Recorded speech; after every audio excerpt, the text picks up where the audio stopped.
Amém, igreja? Neste momento eu gostaria de te convidar a ficar de pé novamente. Eu sei que o Diguinho acabou de pedir para a gente sentar, mas que eu gostaria de fazer uma oração com a igreja, que nós apresentássemos os irmãos que estão enfermos e doentes neste momento, amém? O pastor Jordani teve que sair aqui de última hora, né? E eu gostaria de pedir para que a gente orasse, né, pela minha cunhada, a Lucinha, a esposa dele. Ela vai ter que passar por uma nova internação agora, neste momento. E eu gostaria que nós apresentássemos o nome dela diante do Senhor, amém? Para que o Senhor venha intervir. Eu sei que Ele é poderoso, grandioso, para operar grandes milagres e manifestar cura, se assim for da vontade dEle, amém? E eu gostaria também que você apresentasse diante do Senhor as pessoas que muitas das vezes, alguém da tua família, um parente, um amigo, um irmão, que esteja passando por uma situação também delicada, presente diante do Senhor. Vamos fazer essa oração, crendo que o Senhor é poderoso para manifestar cura, amém?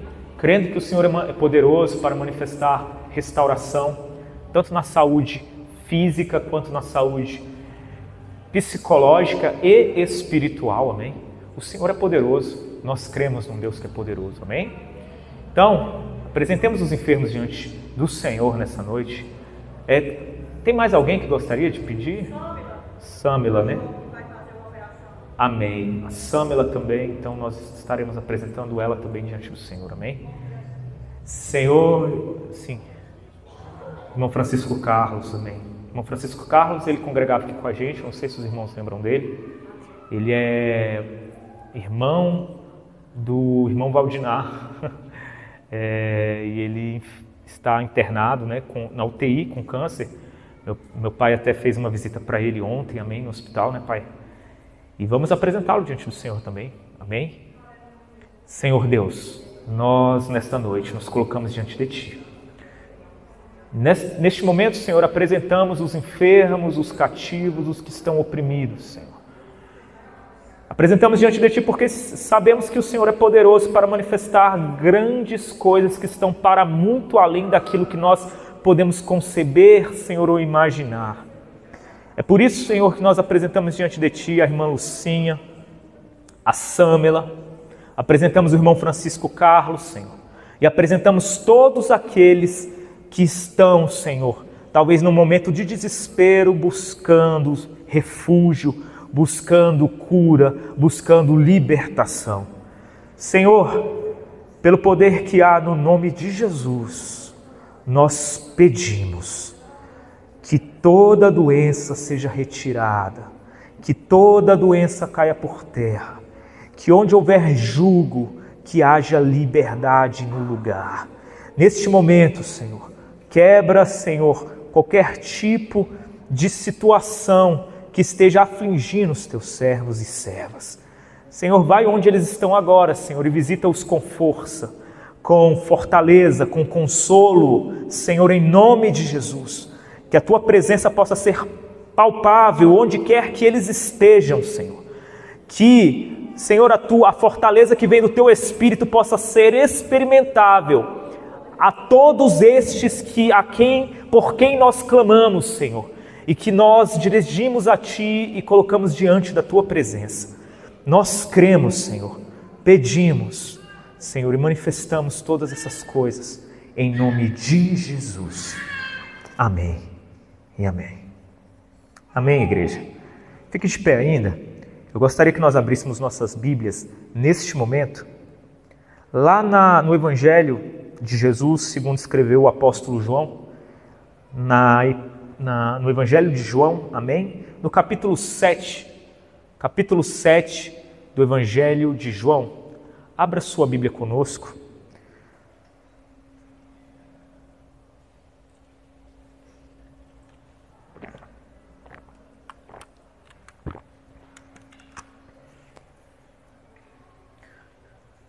João capítulo 7, amém?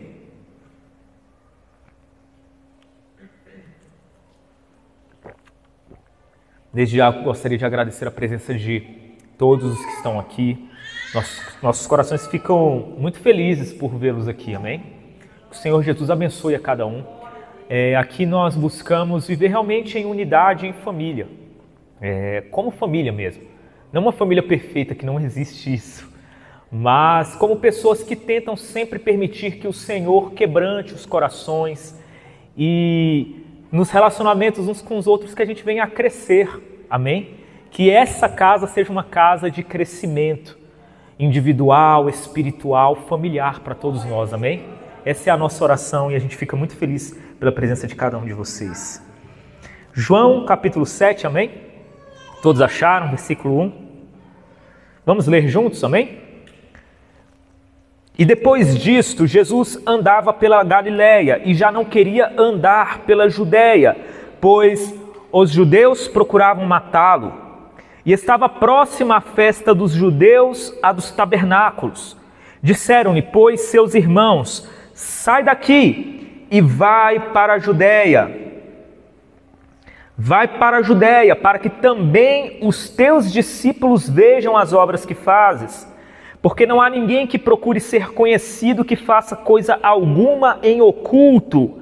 Se fazes estas coisas, manifesta-te ao mundo.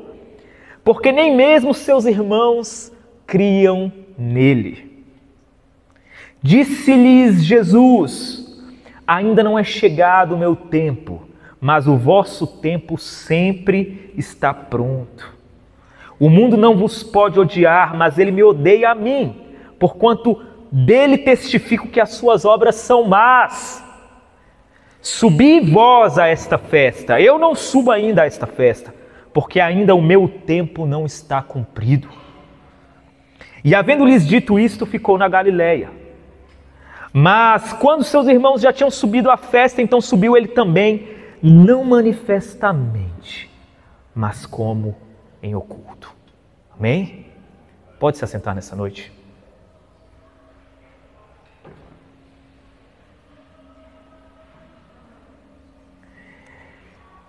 Meus queridos, este texto que João está narrando para a gente envolve um episódio em que Jesus, ele estava na Galileia, haveria ali a festa dos tabernáculos, que é uma festa tradicional do povo judeu, amém? É uma festa tradicional do povo judeu. E os seus irmãos, iriam subir ali para aquela festa dos tabernáculos, pelo fato de ser uma festa tradicional, ali na região da Judéia. Quando fala Galileia e Judéia, meus irmãos, na verdade é porque a província de Israel naqueles dias, ela era dividida em regiões, amém? Haviam algumas regiões. Então quando você lê ali na Bíblia, Galileia, Judéia, está se referindo a regiões daquela província chamada Israel. Esse Israel de aqui, do Novo Testamento, não é o mesmo Israel do Antigo Testamento, que era um reinado, amém? No Antigo Testamento nós vemos ali Deus constituindo primeiro Saul, depois Davi e Salomão como reis sobre Israel. Você tem a divisão do reinado de Israel em dois, entre Judá e Israel. Você tem o período do cativeiro, você tem a volta do cativeiro. E neste momento aqui, nós já não estamos mais falando de reis sobre Israel, porque Israel era uma mera província do Império Romano. Nestes dias aqui, quem mandava em Israel era o Império Romano. Israel era apenas mais uma das várias províncias do Império Romano. Amém? Então, quando a gente fala aqui de Galileia e Judéia, nós estamos falando de regiões de Israel daqueles dias. Como se fosse a região norte do Brasil, a região sul, a região centro-oeste. Amém? E aqui, então, nós estamos diante de um cenário em que Jesus estando na Galileia, que era o local de onde ele era ali, os irmãos dele iriam subir ali à festa dos tabernáculos, que era uma festa tradicional do povo judeu, que tinha uma grande aglomeração de pessoas, amém? Uma grande aglomeração de pessoas, porque anualmente ela é festejada, ela é lembrada, ela é rememorada. Imagine uma festa tradicional aqui, evidentemente que eu não estou comparando, amém? A qualidade da festa e o objetivo da festa. Eu estou apenas comparando a importância da festa para o povo. Imagine que o carnaval brasileiro, tá? Não tem uma grande aglomeração de pessoas no carnaval brasileiro? Evidentemente que por razões muito diferentes do que a festa dos tabernáculos, mas tem. É uma festa tradicional do povo brasileiro. Assim era a festa dos tabernáculos ali ao povo de Israel. E os irmãos de Jesus, então, vendo as coisas que Jesus fazia, as coisas que Jesus manifestava, eles falam: olha só, por que você não vai lá e sobe para lá, para a festa dos tabernáculos? Porque você subindo para a festa dos tabernáculos, você vai poder mostrar para todas as pessoas esses grandes sinais e maravilhas que você faz. E aí Jesus vira para eles e fala: não, esse não é o meu tempo. Não é o meu tempo.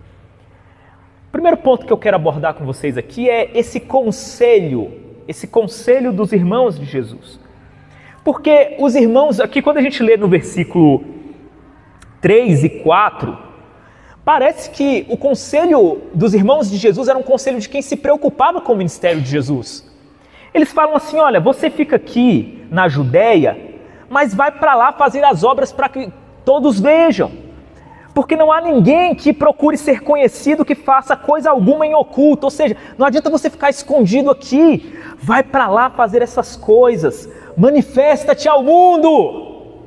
Parecia que era um conselho de quem estava preocupado com o ministério de Jesus e queria que as pessoas fossem abençoadas pelo ministério de Jesus. Não parece? Só que no versículo 5, olha o que fala o versículo 5. Nem mesmo seus irmãos criam nele.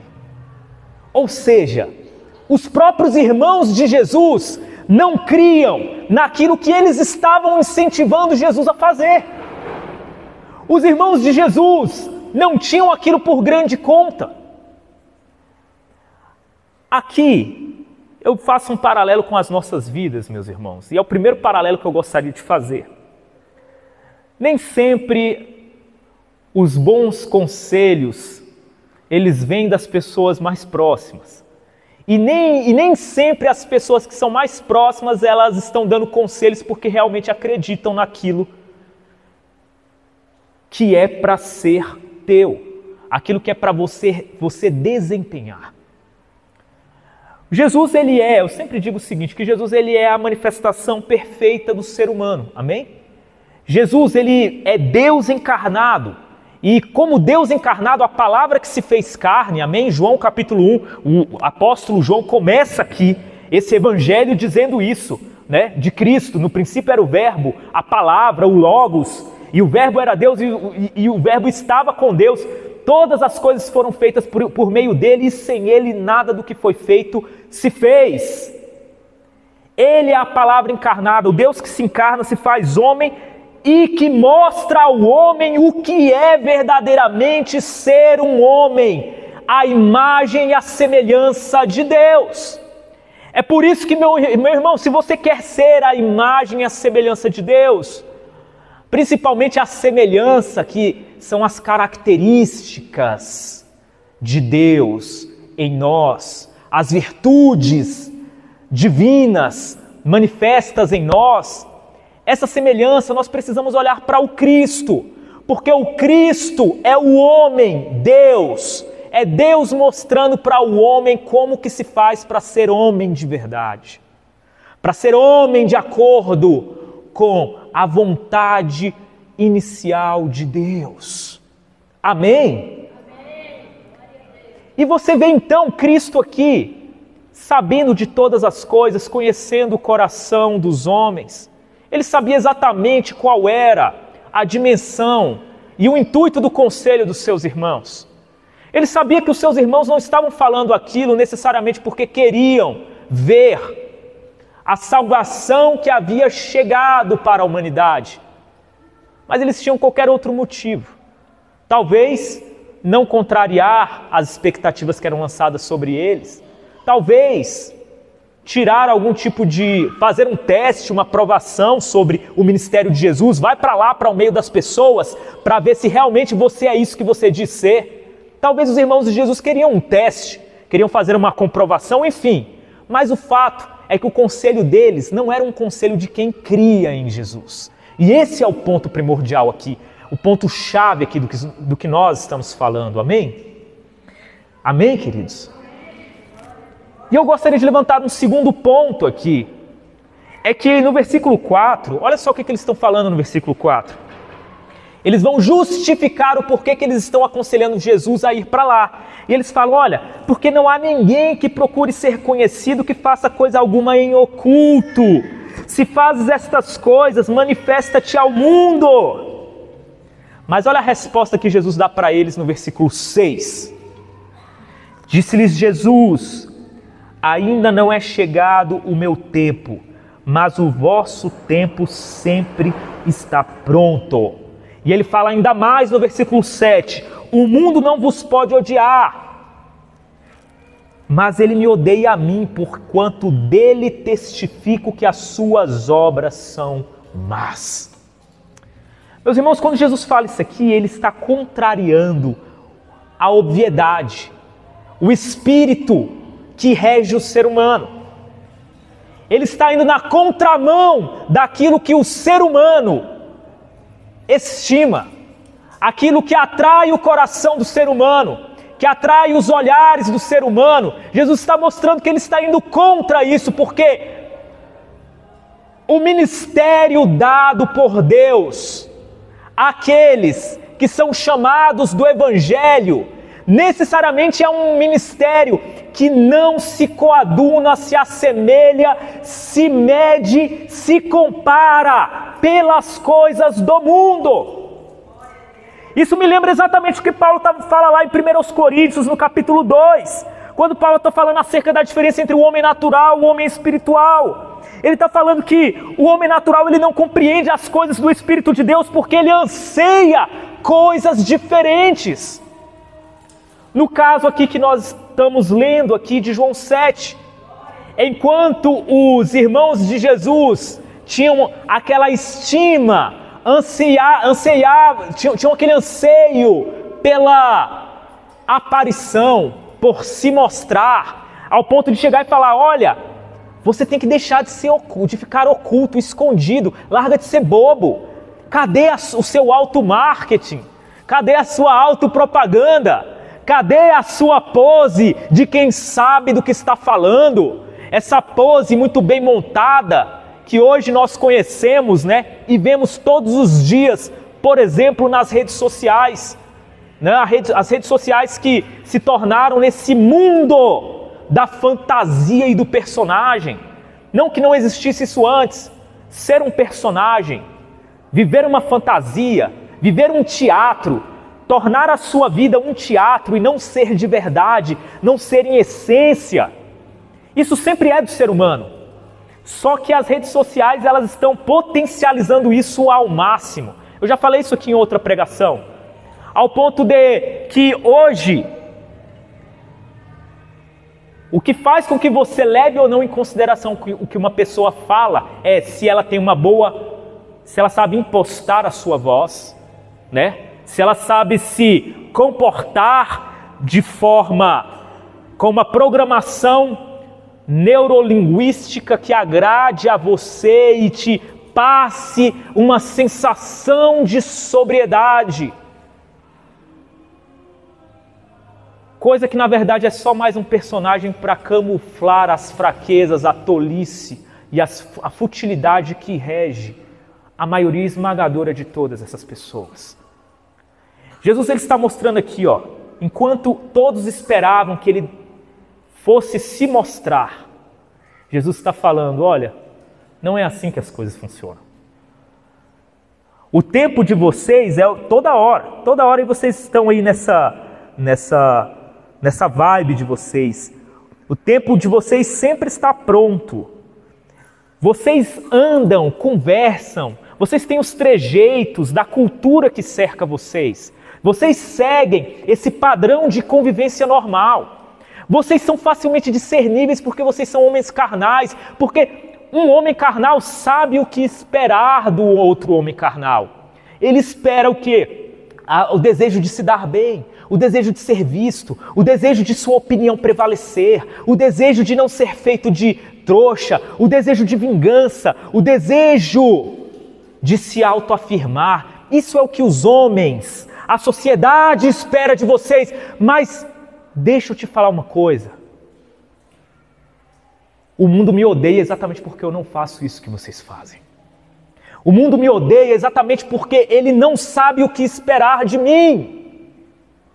Porque eu não sou deste mundo. É isso que Jesus está tratando aqui. O mundo gosta de vocês porque vocês aprenderam a se adequar ao que o mundo espera de vocês. Vocês aprenderam a se adequar ao comportamento, às reações, às piadas, às conversas que todos esperam que um homem, uma mulher normal tenha. As expectativas, os sonhos, as esperanças, os objetivos. Mas eu não sou deste mundo. Quando vocês acham que eu deveria fazer o meu marketing pessoal, é isso que Jesus está falando. Quando vocês acham que eu deveria fazer o meu marketing pessoal, eu sei que o meu tempo não é chegado. Porque eu não faço nada para me revelar. E vocês não conseguem conceber isso. Que eu não faço nada para me glorificar, mas para glorificar o meu Pai. Aleluia! E eu dou glórias ao meu Pai quando eu faço a vontade dEle. E não quando eu quero mostrar alguma coisa, ainda que esse alguma coisa seja as obras mais maravilhosas que podem ser vistas, que eram aquelas que Jesus praticava. Amém? Aqui você pega, meu irmão, minha irmã, o Espírito de Cristo. O mundo não pode lidar com uma pessoa assim. O mundo não pode lidar com uma pessoa que vai contra suas expectativas. Expectativas essas que escravizam, que enlaçam a gente, que algemam a gente. Você quer saber o que é expectativa? Eu vou te dar um exemplo muito simples para que fique claro para você. Quantos aqui já mudaram de emprego, de seção, de local de morar? Mudou de ambiente, de pessoas com as quais você se relacionava? Todos aqui, eu acho que já passaram por isso, amém? Não já? Quando você muda de emprego, de cidade, de convivência, de pessoas com quem você convive, qual é a sensação que você tem? Você tem a sensação da insegurança, porque você está indo para um ambiente diferente, amém? Você está indo para um ambiente no qual você não sabe muito bem, evidentemente que você sabe alguma coisa, mas não sabe totalmente o que esperar daquelas pessoas. Por exemplo, as pessoas com as quais você trabalha aí, sei lá, há 1 ano, 2 anos, você já sabe exatamente como elas são. Você sabe quais são as brincadeiras que você pode fazer e que você não pode, não é verdade? Você sabe o que você pode falar, o que você não pode falar. Você já faz uma brincadeira ou faz um diálogo já esperando a resposta daquela pessoa, porque isso é a vida social. Quando a gente vive em sociedade, por exemplo, eu e o Diguinho, a gente começa a conviver, naturalmente ele vai começar a se amoldar um pouquinho a mim, abrir mão de algumas coisas que são dele, ou pelo menos ocultá-las, e eu também vou fazer a mesma coisa. Para quê? Para que eu tenha uma convivência social saudável. A vida é assim, amém? As culturas mudam, meus irmãos. Por exemplo, a cultura do Brasil aqui não é a mesma cultura, sei lá, da Inglaterra, de um país muçulmano, de nenhum desses países mais ao Oriente, como o Japão. É evidente que lá o choque de cultura está nisso, que você não tem como prever exatamente qual vai ser a reação das pessoas e o modo como elas se comportam, porque você não as conhece. Amém? Amém? Entretanto, e aqui está o pulo do gato, de todas as culturas humanas, e isso antropologicamente é totalmente provado, em todas as culturas humanas, por mais que elas mudem os costumes, elas mudem as tradições, elas mudem o jeito de se organizar, entretanto, até onde se saiba, todas as culturas humanas são feitas, sabe de quê? De seres humanos. E quando você olha para essas culturas, você vai ver que a tradição, o jeito, o comportamento social pode até mudar, mas a natureza e os anseios do coração são os mesmos. A única diferença que você vai ver é que numa tribo indígena ou lá no meio dos japoneses, por exemplo, eles vão maquiar o orgulho e a soberba que habita em todos nós, com um costume, uma tradição e um comportamento diferente do nosso. Mas o orgulho, a soberba, o sentimento a necessidade de vingança, a inveja, a autocomiseração, que é ter pena de si mesmo, a vontade de prevalecer, ela está em todos os lugares e em todas as culturas, porque ela não é algo social, ela está dentro do teu coração e do meu coração. As sombras da natureza humana caída, que acompanha o homem desde o momento que ele pecou, que se disseminou para todos os 4 cantos do mundo, mudou o endereço, mas não mudou a essência. Por que eu estou falando isso tudo? Porque eu estou querendo te mostrar o quanto que a cultura, muitas das vezes o comportamento de um local, uma roda a qual você pertence, ela pode enlaçar você. Se você não tiver dentro de si a convicção necessária para afirmar não aquilo que você quer fazer, mas aquilo que o Espírito Santo quer que você faça. E isso é o que nós chamamos de vontade de Deus. Você não anda mais querendo agradar, esperando um elogio, uma aceitação do meio ao qual você pertence, das pessoas que te cercam, da sua família, da sua roda de amigos, da sua roda de colegas de emprego. Mas você já se tornou forte, convicto, preparado para manifestar o Evangelho do Senhor, onde quer que seja, muito mais influenciando do que sendo influenciado. É por isso que tem um clichê aí fora, que geralmente a galera prega para líderes, né? Muitos desses clichês eu os abomino de coração, porque sei que eles não têm nada a ver com o Evangelho, mas alguns deles são verdades, e este é um que é verdade. Aquele que abre mão das suas expectativas e se lança no Senhor, ele precisa ser um agente de influência e não um agente que recebe influência. Ele precisa influenciar e não ser influenciado. Ela precisa ser alguém que chega e mostra para o rumo onde as coisas vão e não o contrário. Vocês estão entendendo o que está sendo dito aqui? Amém? Não dá para conceber um servo, uma serva de Deus, que chega num ambiente e é facilmente influenciado e diluído no meio desse ambiente, perdendo o sabor, o sal, o tempero. Se você se transforma em alguém insosso, para o que agradar as expectativas e ser amado, porque talvez você ainda tenha uma crise afetiva que não foi resolvida. E no Brasil, então, o que tem de pessoas que têm crises afetivas que não foram resolvidas e que vivem tentando agradar os outros, é impressionante isso. O quanto o brasileiro é da nossa cultura. Viver para agradar os outros. Se você ainda quer ser amado por alguém, meu irmão, você precisa entender de uma vez por todas que não é este o papel que o Senhor Jesus tem para você. Eu queria até substituir a palavra que eu usei, eu falei o papel, né?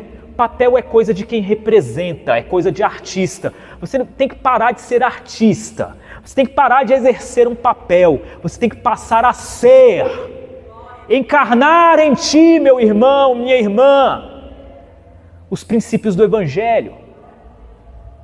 Só assim você pode estar no mundo, mas não ser do mundo. Lembre-se que essa oração de Jesus, lá em João 16, 17. Não peço que os tires do mundo, mas que eles sejam livres do mal. Mas para não ser tirado do mundo, você precisa permitir que o Espírito Santo seja o agente que use a sua vida para influenciar. Amém? Meus irmãos, influenciar aqui não tem nada a ver com você você se comportar culturalmente de um jeito diferente.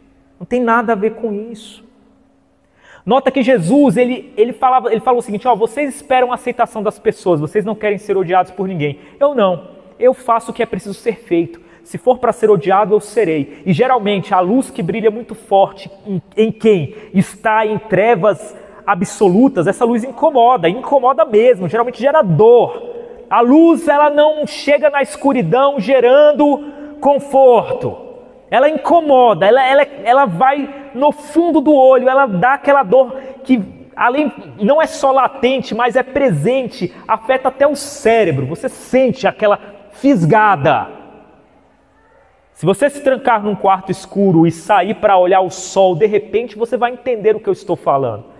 Acho que você já fez isso alguma vez na sua vida, você sabe do que eu estou falando. A luz que brilha num local trevio, ela incomoda de verdade. E Jesus está falando o seguinte aqui, não é que a luz, ela vai se ocultar, não é que eu irei me ocultar, mas é que, em primeiro lugar, o meu objetivo não é me aparecer, porque se eu tentar me aparecer, a luz que há em mim se tornou trevas. Amém? Porque eu passei a andar de acordo com a natureza caída do ser humano. E aquilo que eu tinha de diferente, aquilo que era a verdade em mim, deixa de ser. Eu me tornei uma pessoa comum nesse momento. E segundo ponto, que não querendo aparecer, a partir do momento que eu vivo as coisas de verdade, permito que elas fluam da minha vida de modo espontâneo.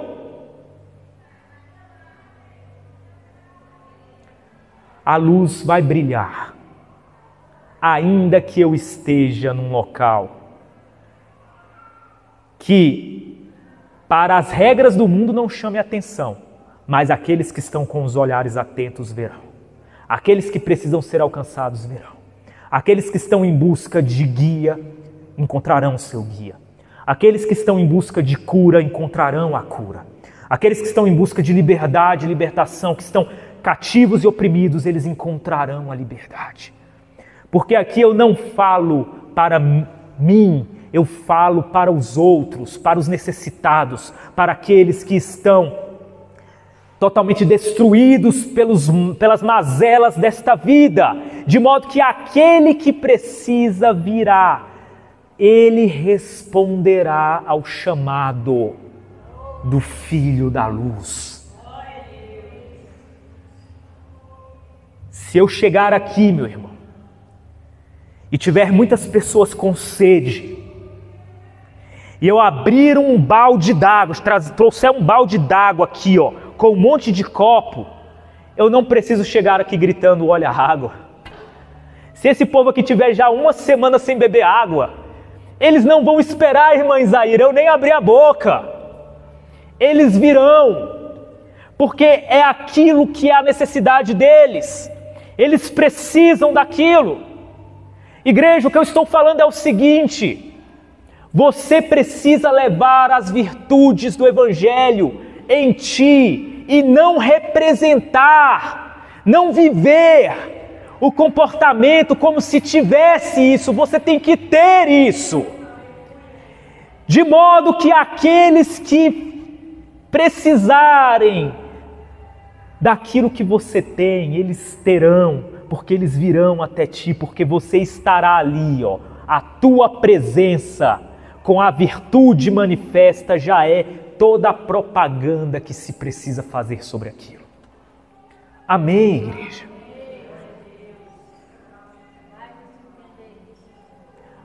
Entretanto, muitas das vezes o que você vai gerar é ódio também.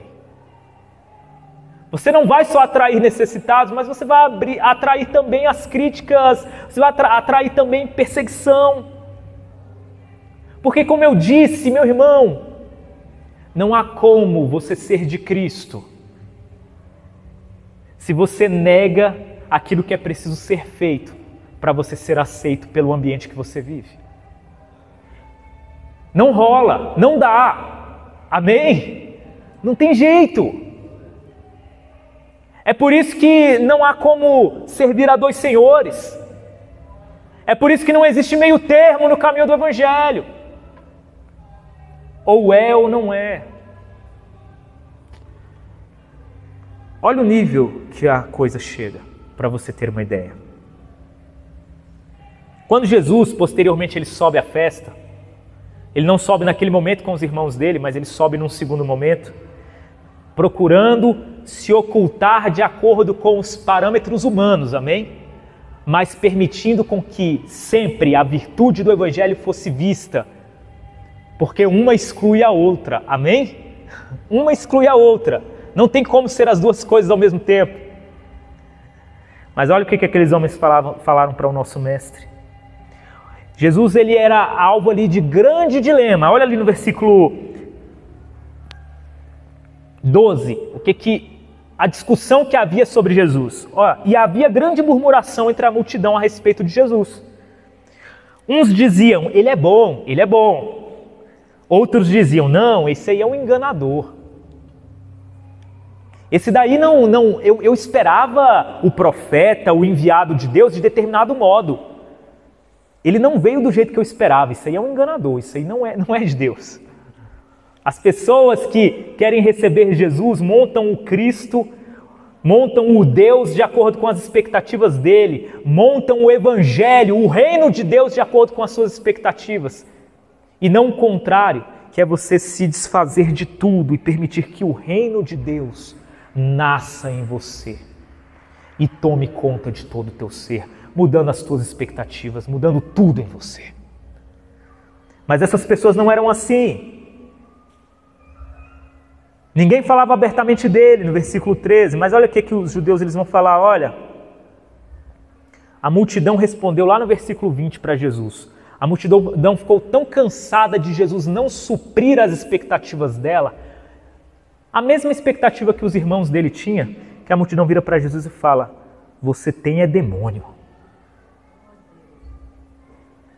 Eles acusam Jesus de ter demônio.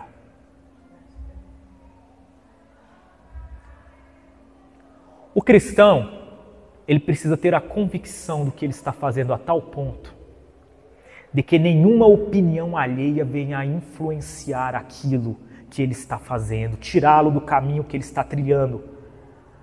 Ainda que todas as vozes, ainda que a voz da multidão esteja falando, Vasti, você está errada.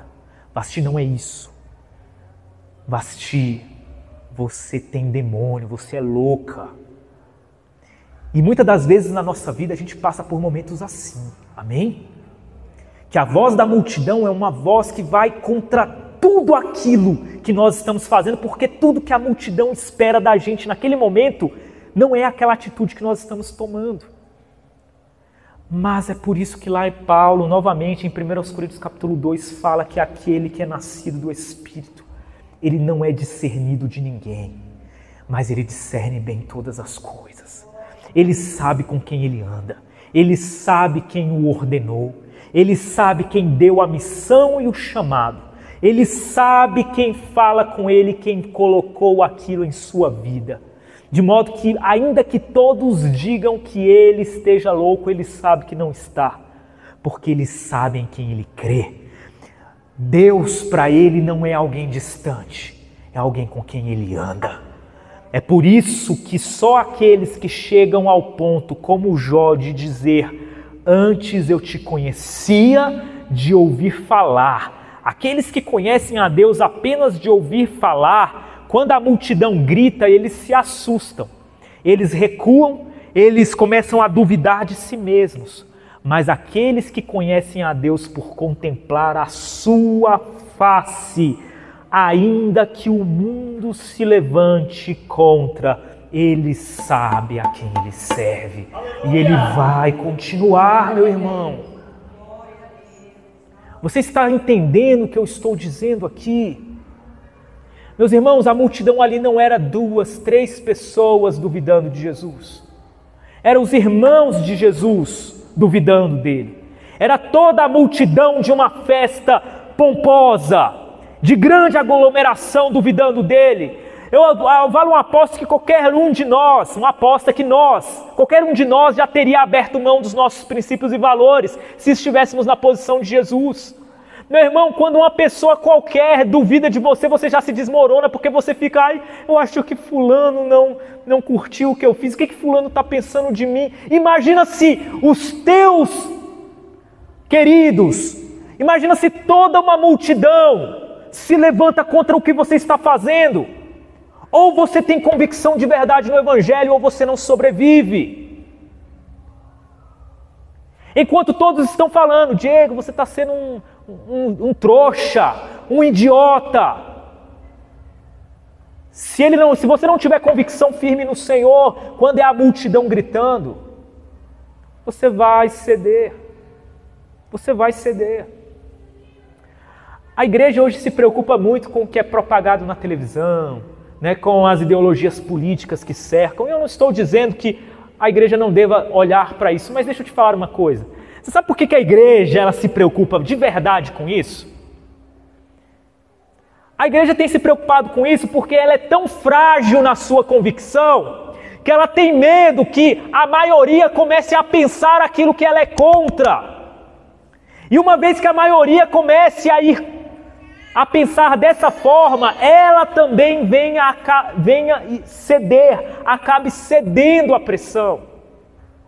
O que nós temos são pessoas que não têm raiz firmada na verdade, na rocha.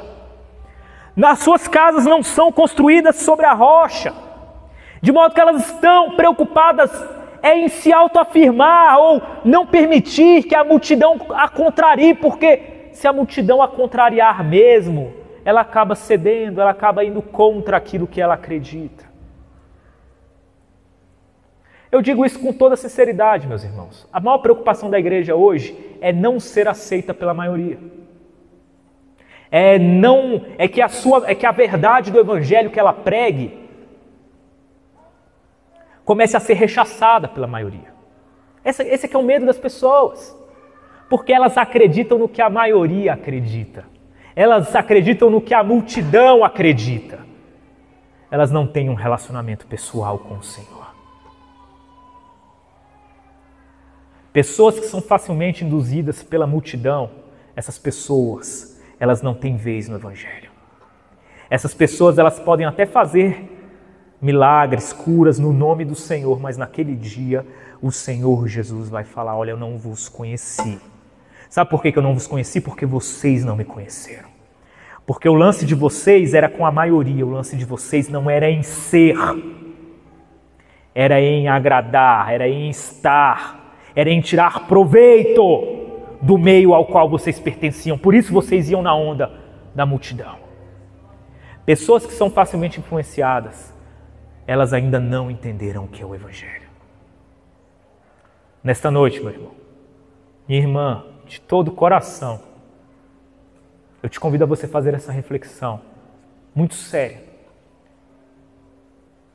Eu te convido a você entrar aqui na cena bíblica que a gente narrou aqui. Que você se posicionasse ali. E que você, sinceramente, com toda essa pose que você gosta de ter, com todo esse jeito que você gosta de agir, com todos os seus achismos e a tua fraqueza, muitas das vezes moral e de consciência, o que você faria se estivesse aqui? Você suportaria a multidão gritar contra você? Você suportaria a multidão dizer, inclusive, que você é aquilo que você abomina? A multidão te chamar daquilo que você combate, exatamente para fazer você dobrar as expectativas da multidão? Você tem convicção, força de personalidade no Evangelho suficiente para resistir a isso? Se você não tem,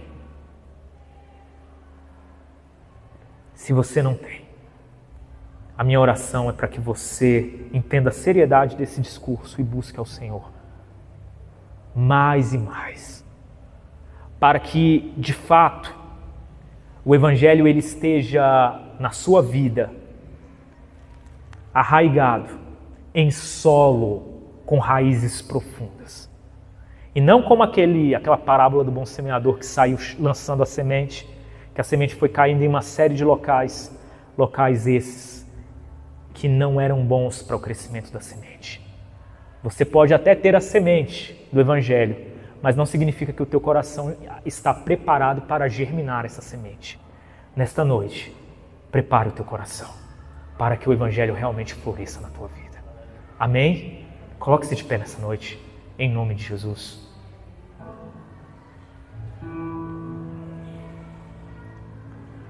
Coloque-se de pé.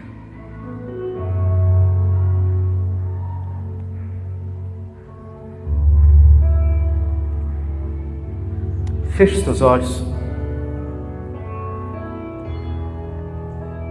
Você vai cantar alguma coisa? Senhor Jesus, nós nos apresentamos diante de Ti nessa noite.